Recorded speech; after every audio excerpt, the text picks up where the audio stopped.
What's going on? Is Anton from antondaniels.com. I appreciate you guys for continuing to rock with me. My timeline is filled with Bronny James content right now. Basically, people that are saying, and I don't know why it's overwhelmingly one-sided, because usually you see a little bit of a balance, maybe 75-25, depending on whatever the popular opinion is.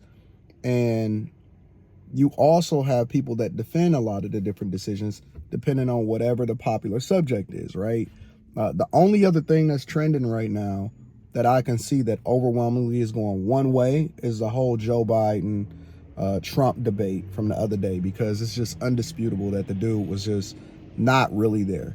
But with regard to this subject, I'm very much surprised. Well, I shouldn't be surprised because I know the sentiment among people, but it's amazing that people will let, their feelings towards the sport itself start to color an opinion.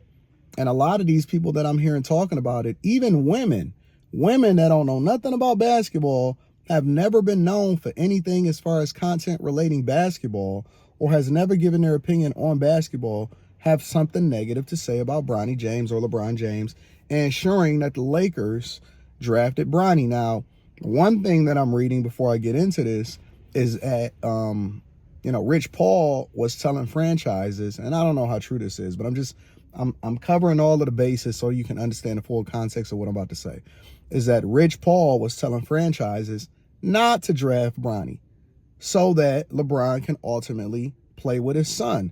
Now, think about that for a minute, because that means that it's a strong possibility, if true, that other franchises would have drafted Bronny James, meaning that they seen value in him. Let's be clear. Bronny is not a slouch at all. Bronny is not a slouch. I've been to these NBA games, and although every NBA player we know got that bag, I mean, when I say that bag, I mean they in their bag, and they can absolutely destroy every regular one-on-one player or every regular player. They can go up to any gym, any rec, and they will do just fine, even though they may sit at the end of the bench. Bronny James is not a slouch. I don't know if y'all seen some of his highlights or whatever, but see, I also know that it's a lot of weekend warriors as far as people that don't really watch the games. They don't really attend the games. They don't watch a full game. They only watch the highlights. Most people only watch the highlights. When House of Highlights and all of those places started to come out, I started to see a proliferation of that. And plus social media, they have short attention spans. So unless you like a person that is betting on the games or you're truly a fan of the sport, they're not really watching. It's the same thing with me in the WNBA. Like, I'm gonna pay attention to what's going on with Angel Reese and Caitlin Clark, because, I understand the dynamics, and I'm very much interested in the narrative that's around them. But I just can't. I can't stomach a WNBA game. So, it's very difficult for me to do that. But neither here nor there. I watched several different videos, including one of them from, I think it was Bridget Kelly. I forgot what her name is, and BFuel. Shout out to BFuel. They produce some really, really great content, and I like good content creators, so I'm always going to shout out the great ones that I think is doing well. I seen this chick, and the title of the video was Bronny James shouldn't have been drafted. Now, I also know that, you got to create the great titles and the thumbnails in order to make sure that people click on the video and watch the content. So I understand that too. But I seen that, and I'm like, man, get out of here. Get out of here, bro. Like, how is these people having an opinion and don't know nothing about it? Maybe they just get asked a question and so they speak on it, but that's crazy. Stop it, bro. And the worst part about it is that you have people joining in, and they all get together. We get together so much in the wrong things, and we always disperse when it comes to making sure that we align with the right thing. And I'm gonna give you an example of that. Shakari Richardson, when she was suffering, everybody was piling on, and everybody was holding her accountable for all of the dumb shit that she was doing, justifiably, right? Justifiably. But now that she's absolutely been silent, killing everything, breaking records, running it up, been scandal-free, just has matured and doing well, nobody wants to give her the credit that she deserves. And we talked about it last night on After Hours. Make sure y'all check out After Hours. We talked about it on After Hours last night, and I was just saying that, Shakari Richardson deserves so much credit. We never, and that's just the nature of people. They revel and the negative, and they don't give the same energy, or at least some energy back towards the positive. It's only the negative. But Bronny James, for all intents and purposes, A, is a good kid. He is not a slouch. And then B, I believe in nepotism, because as I explained yesterday over some shock jocks, some radio jocks that was talking negatively about LeBron James and him playing a role in his son coming with him. First of all, that's not a secret. Secondly, I'm not sure who put in the same position wouldn't do the same thing. So how can you then hold him accountable for something that you would do yourself?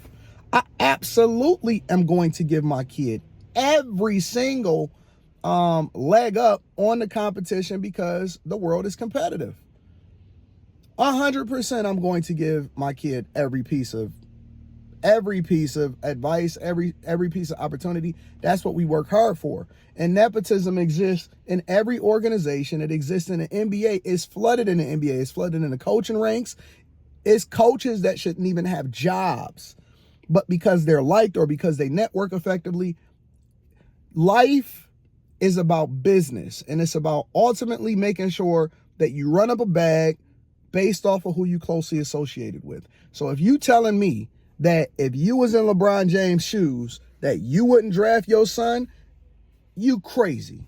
You absolutely insane. And so A, I'm with nepotism. B, I pray that Bronny James absolutely just run up a bag and is super successful when it comes to being in the NBA. And I think that he probably got the work ethic, dedication, and he got the best coach. And he also got, one of the greatest players of all time as his father that can push him through and coach him. And it seems like he's dedicated himself to his craft 100%. Bronny James has been catching L's just because of who his father was in general. I seen Umar Johnson getting on Bronny James for who he took to prom. Dude didn't marry her. Dude didn't even get her pregnant. And how can we have a say-so and who somebody else likes? But then at the same time, they don't give no credit for being a phenomenal father. The dude is largely scandal-free.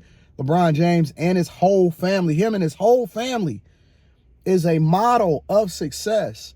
And the only thing that people do that look like him, that say that they align based off of identity politics, is talk shit when it's convenient, when he's doing something phenomenal for his family. His family over everybody, man. It's the people that's closest to you over everyone. When I say family, I don't necessarily mean blood, but his sons is his blood, but his family over everything, because it's the people that roll with you. And so, I salute LeBron. I think that it's a phenomenal thing. It's so many different people who I follow, and, I'm cool with having a difference of opinion, so it ain't like I'm going to unfollow nobody or nothing like that. But there's so many different channels that I follow that got this wrong. They got it wrong. They got it 100% wrong. And I don't know if it's just because they just don't like LeBron James. I don't know what it is, but they got it wrong. 10 times out of 10, they're wrong. Straight up. This isn't even opinion, in my opinion. This is straight up, you're wrong about the idea that LeBron James should not be participating in his son's life, even as adults, in order to ensure that the dudes continue to become successful. And again, it's not like Bronny is a slouch. He's not a slouch. He has great upside, great potential. He has just as much potential as any of those second rounders that got drafted the other night. And so I'm with it. I think that LeBron is doing the right thing. He planned it the right way. And I like the fact how he stands 10 toes down, regardless of what criticism that he may or may not receive. And he over there in the Lakers, over there in LA, running roughshod. And I think that Bryce should get the same opportunities. I'm curious as to what you guys think. Make sure y'all tap into the Patreon. Link is in the description as well as pinned to the top of the chat. I'm about to head out. It's early in the morning on a Saturday. I hope y'all having a phenomenal weekend. I love y'all. Appreciate y'all. I'm going to holler at y'all later. Peace.